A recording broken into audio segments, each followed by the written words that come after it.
Isang mapagpalang araw mga kagimat. May papakita na naman ako sa inyo na aking nakuha na maliit na mutya mga kagimat.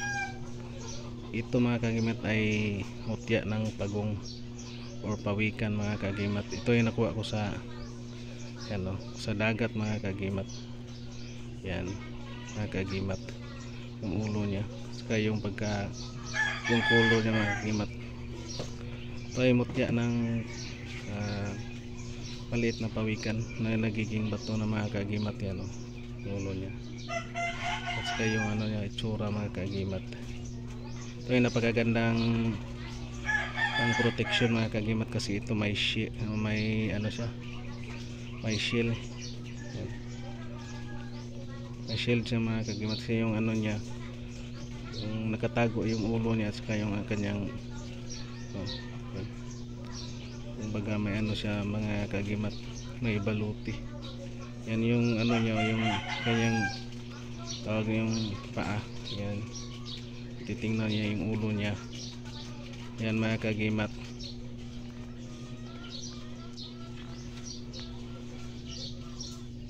Patya ng pagong ay napakagandang gamit mga kagimat. Yan. At ito rin mga kagimat, may nakuha tayong mutya ng ipo-ipo. Mutya ng hangin na ipo-ipo yan mga kagimat. Yan. Ayan siya mga kagimat. Yan siya.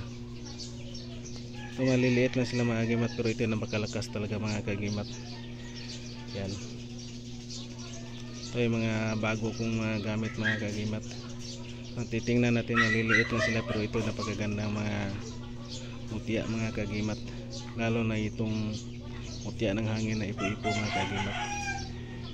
Yan. Yan mga kagimat. Yan. Yan sa mga kagimat.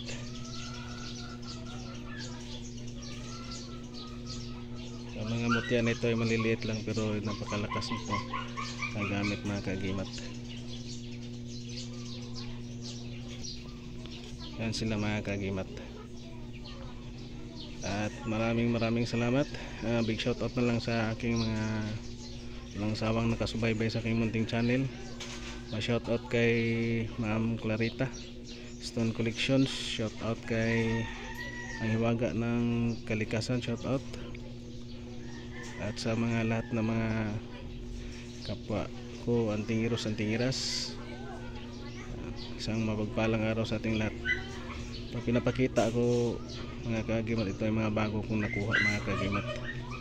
Sabi nila hindi daw papakita pero sa moderno na nga panahon ngayon pwede na natin papakita mga kagimat kasi hindi naman natin pag yung makakita tayo ng mga ganito mga kagimat, mas maganda malalaman ng mga kaibigan natin na mayroong mga mutya na maliliit tulad dito mga kagimat.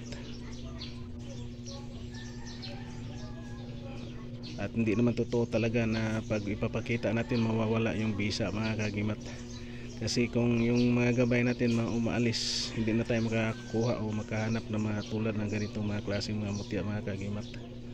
Kaya pray natin papakita sa mga tao mga kagimat para malalaman nila kung anong klaseng mga mutya ito mga kagimat. Ay mga legit na mga mutya mga kagimat. At maraming salamat. Please like, share, comment anong gustuhan yung video na ito at paki-subscribe. Parang kunting tulong lang sa aking munting channel. And thank you for watching and God bless ating lahat mga kagimat.